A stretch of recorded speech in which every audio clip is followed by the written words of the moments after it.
I guess I'm one of the few non-economists here, and when I asked Dr. Galal if this was an error or this was intentional and maybe his time in government has clouded his judgment, he said, no, go ahead. What I will attempt to do is try to situate the issue of social justice in the broader context of the actual political developments and changes and conflicts that have impacted 6 of the Arab countries in the last 3 years.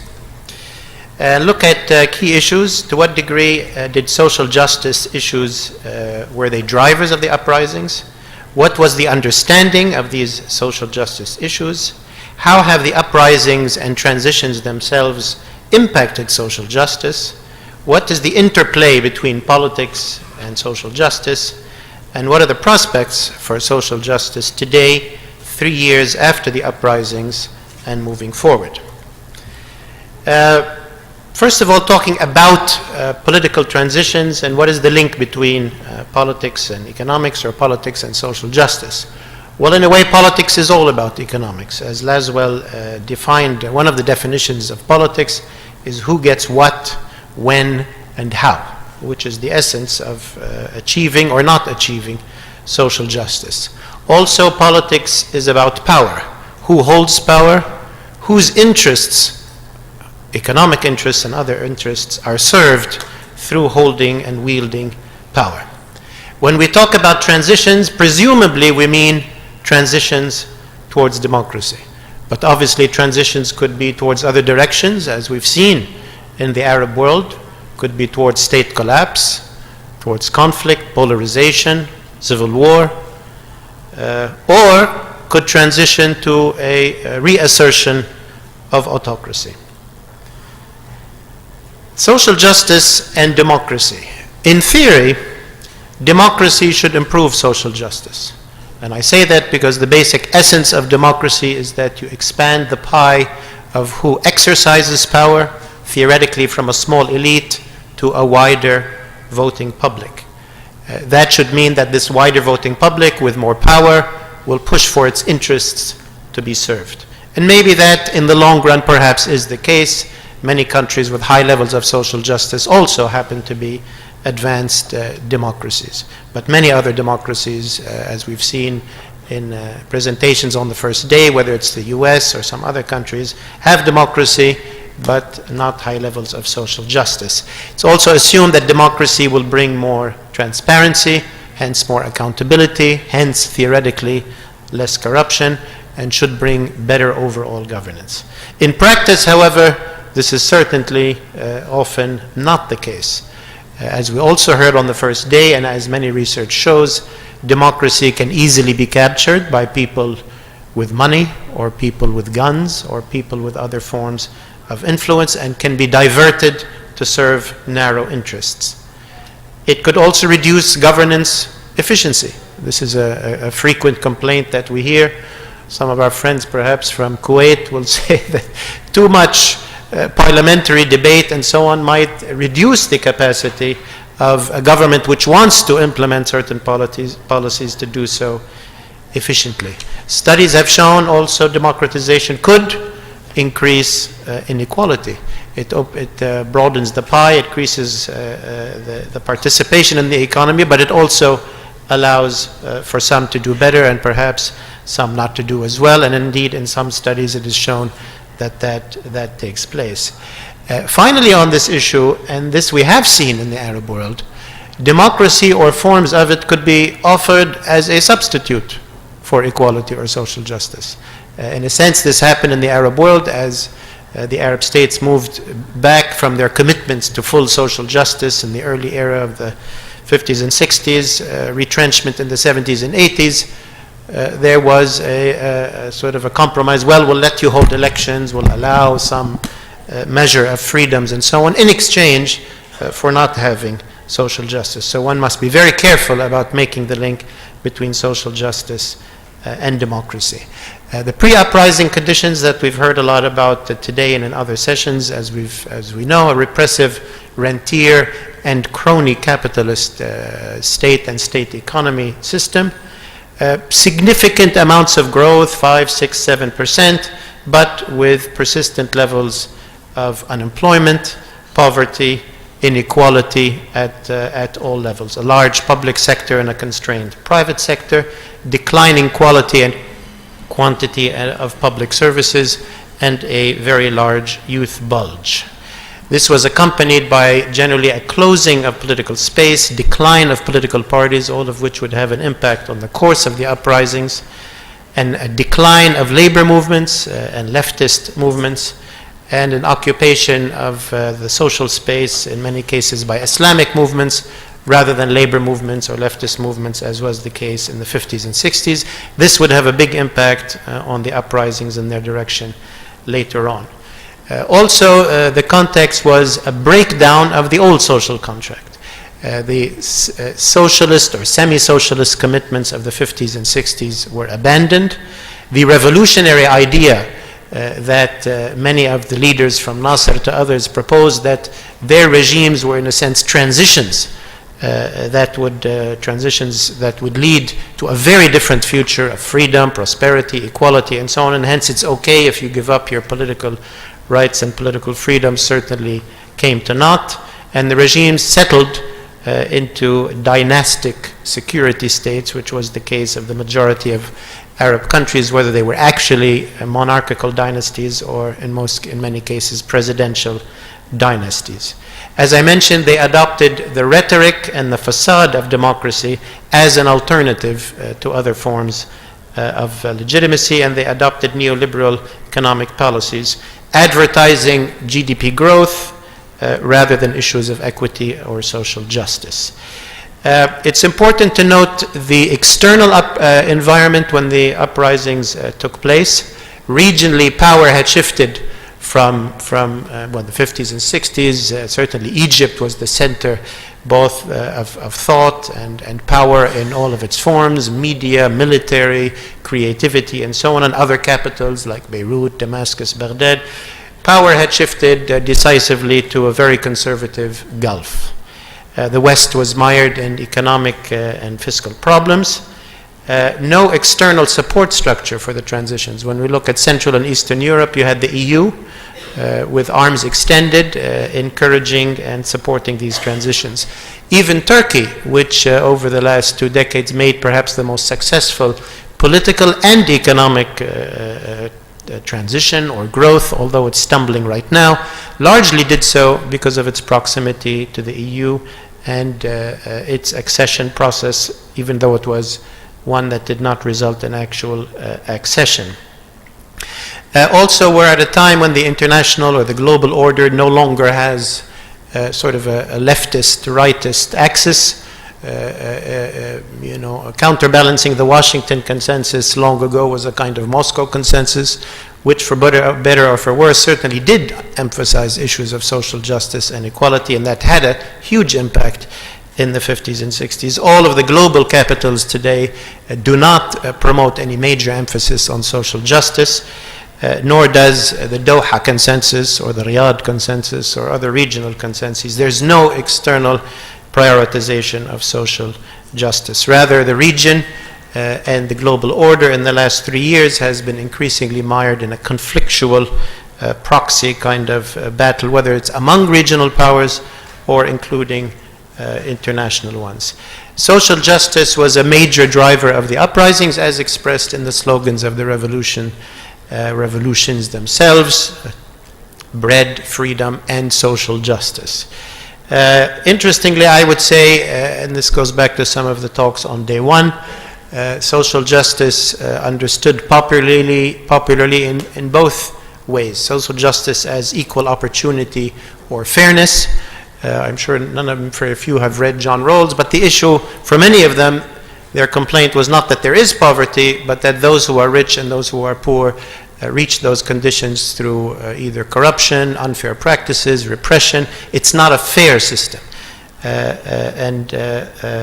That was one major conception, I would say, in the protest. The other was one about outcomes: more bread, more housing, more jobs, more literacy, more food, and so on.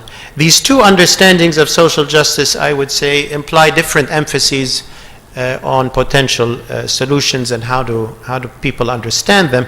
Achieving social justice as fairness implies emphasis on governance, anti-corruption, lifting repression, reforming power relations, i.e. it requires a movement, a political change towards democracy, good governance, and so on. Whereas achieving social justice as outcomes in general implies better management of resources, policy reform. Theoretically, that could be achieved by more efficient use of resources, even within an authoritarian framework.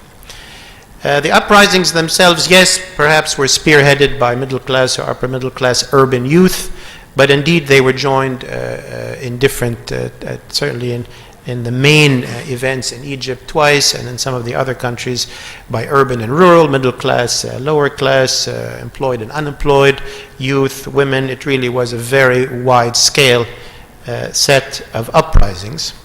And in some cases, these revolutions were also enabled by disgruntled elements in the upper class, business community, or even within certain regimes who split or took certain positions vis-a-vis these uprisings. And yet, there was a consensus on removal of a ruler, but conflict over what is the vision, politically and economically, what are the interests that are to be served, many of which were contradictory. Indeed, these were uprisings with no overall vision, certainly at the socioeconomic level, no new idea of a new social contract or a new development model as expressed by Dr. Kurm. Unlike the revolutions, if we want to call them, or the changes of the 1950s and 60s, which brought with them, for better or for worse, a very strong new vision of social structure and socioeconomic orders, these revolutions really are still unenunciated, unexpressed in terms of what do they want socioeconomically. These were uprisings also without parties, without leaders that represented them or could take that momentum into politics or into government or governance. They did not generate any notable new parties, not even notable new leaders. And indeed, older parties, older leaders picked up the pieces after these uprisings occurred time and time again. The transitions, although they began with similar expressions of discontent and demands, they went in dramatically different directions. Some leading to civil war, a collapse of national unity and state order, some moving towards steps that perhaps could end up in a functioning democratic system. And the reasons for this divergence are numerous, and I've just cited a few. One can look at the national unity of certain countries. Tunisia is a much more unified country than Syria or than Yemen. Egypt, more also older nation than some others that we've seen. Difference also in regime cohesion. Some regimes split in the sense that the army took a position different than the presidency and so on, and some have stuck together like the Syrian regime. The leadership and strength of opposition parties has been very various, from strong opposition leadership in some countries to weak in others. Also, the external environment has been very different. I would say in the Levant countries, the Levant is really an area of proxy war, mainly between Iran and the GCC countries, that has torn Syria apart. It impacted the situation in Yemen, impacted Bahrain, whereas Tunisia is a bit more distant from those conflicts. Egypt, in the last 2 years, has been dragged into also regional proxy conflicts, as we have seen. If you look quickly at the 6 countries that were impacted, I'll start maybe with the worst cases and then move up in a sense. In Libya, demands for political and social change, as we all know, were met with full repression. Protest movements turned into an armed civil war with external intervention. This has led effectively to the collapse not only of the regime, but in large measure of state institutions, which were weak anyway. If we look at social justice there, we'd have to conclude there really is no central state institutions that we can see in Libya, even to look at issues and impact issues of social justice. In Syria, social justice was a huge part of the uprising.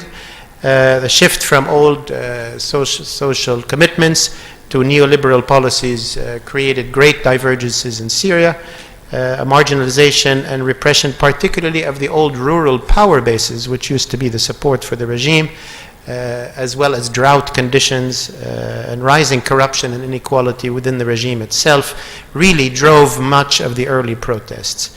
Again, the regime response, like in Libya, was violent, turns from demands for social justice to civil war. And in civil war, the political and identity and security concerns linked to ethnic and sectarian identities come to the fore, and issues of social justice have declined as issues, and certainly Syria has lost decades of development, and all socioeconomic indicators are in a horrific free fall. Bahrain, yes, there was partial social justice issues as well as political that drove the protests, quickly repressed by external intervention and support, and a reversion to the status quo ante. Bahrain, like other GCC countries, has some resources to address some of these social justice issues through more government outlays. Yemen is a very interesting case because its social justice issues are clear, are very pressing: poverty, illiteracy, unemployment, water scarcity, and these drove a lot of the protests, and to some degree still do. But the transition in the national dialogue process in Yemen has effectively been a negotiation among elites rather than a vertical negotiation, really a horizontal negotiation, and has led not to a change of the system but to a horizontal reshuffle of power among tribal and regional elites. Social justice issues, yes, are still on the table, but Yemen really does not have the resources or the governance capacity, nor are social justice issues put that much in the fore. Yemen still is falling in terms of its social indicators. In Tunisia, we have initially a similar course to Egypt, but different outcomes. The Islamist Party wins elections as in Egypt, but compared to the Egyptian party, perhaps more pragmatic leadership in Tunisia, but also, importantly, very strong civil society in Tunisia, very strong labor federation, very strong women's movement, which had a great impact on how things developed in Tunisia. Tunisia also may have been impacted by the events of June, July in Egypt 2013, and ended up in a consensus over a constitution and a new way forward, at least for the time being. It also managed during the transition to manage its public finances a bit better than what occurred under governments here, and beginning steps towards subsidy reform. I would say it's reasonably placed, although its challenges are large, to address social justice issues. There is a reasonable amount of political coalition, political consensus, and that is essential to making difficult decisions. The finances are, I would say, manageable, governance capacity, and a relatively small population. Egypt phase one, as we know, a false start in a sense for the transition. Islamists there, unlike in Tunisia, choose an sort of exclusion and consolidation of power, alienated other parties, alienated other elements of the regime, also very visibly reproduced patterns of corruption and repression that had been seen under Mubarak. There was much talk among the Islamists in Egypt about social justice. They made much of that, but really did not build a political coalition to implement it, and did not display the will to do anything significant about it. A deterioration of national unity and security under their one-year rule, and certainly a dramatic deterioration of socioeconomic indicators. The interim government, and perhaps as Dr. Aguda has mentioned, other than the emphasis on security and stability, which the security apparatus focused on, and the new constitution, which has a lot of positive things in terms of liberties, in terms of socioeconomics, a lot of commitments to public welfare, not clear where the money will come from, but it is in the new constitution. The technocratic government managed as best it could, I would say, under the transition, but certainly doesn't have the political capacity to undertake any major transformative change in the structure of economic power or any development model. One must talk about the presumed Sisi presidency. His current popularity, if he goes on to be president, certainly gives him the opportunity to consider big decisions. He would not be a weak president, and that opens an opportunity. The statements that are made, and that were just even reiterated yesterday by Amr Moussa, emphasize social justice and talk about it, but so far no clear idea that there's any new vision or any indication that change would require difficult decisions. There will be winners and losers.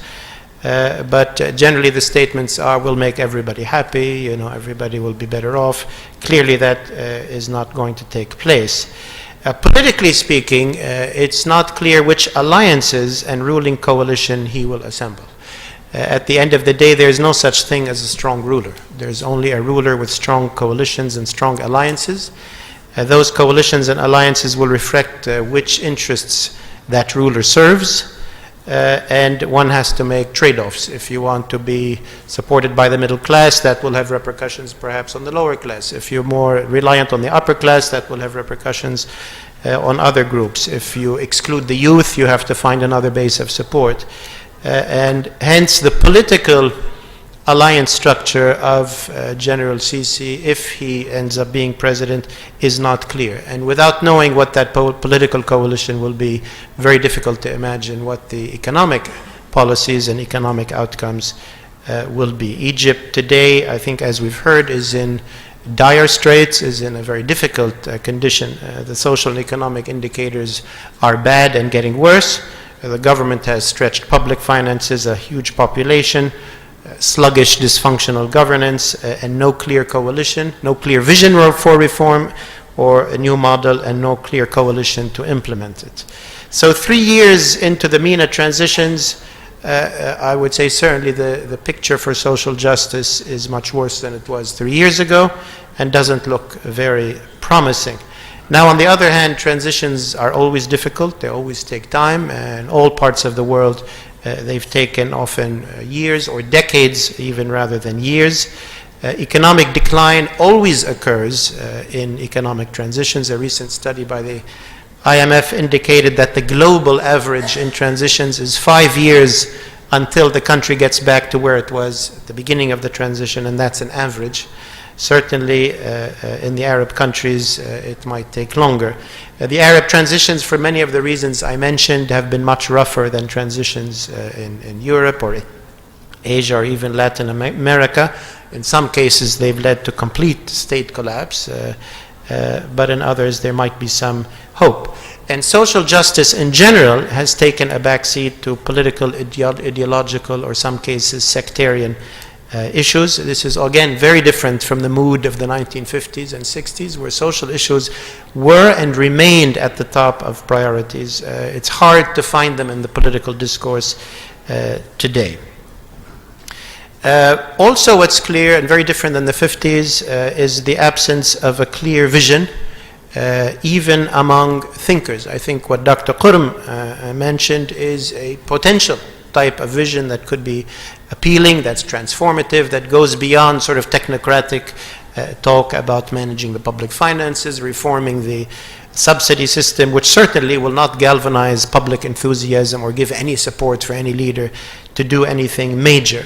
And when we look at the role of thinkers, public thinkers, whether it was in the 20s and 30s or the 50s and 60s, I'm struck by the absence of public intellectuals who galvanize people's thinking and are strongly involved in political change. Why that's the case is hard to say. So an absence of a clear vision that would direct change. Again, the absence of a party or a leadership. Again, when you compare to the 50s and 60s, there were parties, leaders that were focused on these issues. Here we have Islamists dabbling in social justice, liberals dabbling in social justice, old regime types dabbling in social justice, but no party or leadership dedicated to it. Certainly social justice issues, which were drivers of the uprisings, will remain fundamental drivers of political demand and pressures, even if parties do not address them directly. Successful leaders and parties will be those that can enunciate a vision and build coalitions to address these issues. We've seen none of that yet emerge in the Arab transition countries. Rulers that ignore these social justice issues will do so at their own peril. And as Dr. Gouda mentioned, we've had 2 uprisings in Egypt so far. The indications are, if things don't change dramatically, a 3rd could be coming. What will the political consequences of that, what will be the fate of Egypt as a governable country be, is hard to indicate. And I would add my voice to that of Dr. Kurum and others. It's places like the ERF that can produce new thinking, that can go beyond technocrats and economists and so on, to something that can be presented to a public as a galvanizing vision for change that could potentially impact public opinion, impact politicians in a big way. And I think that's the role of places like ERF. Thank you very much.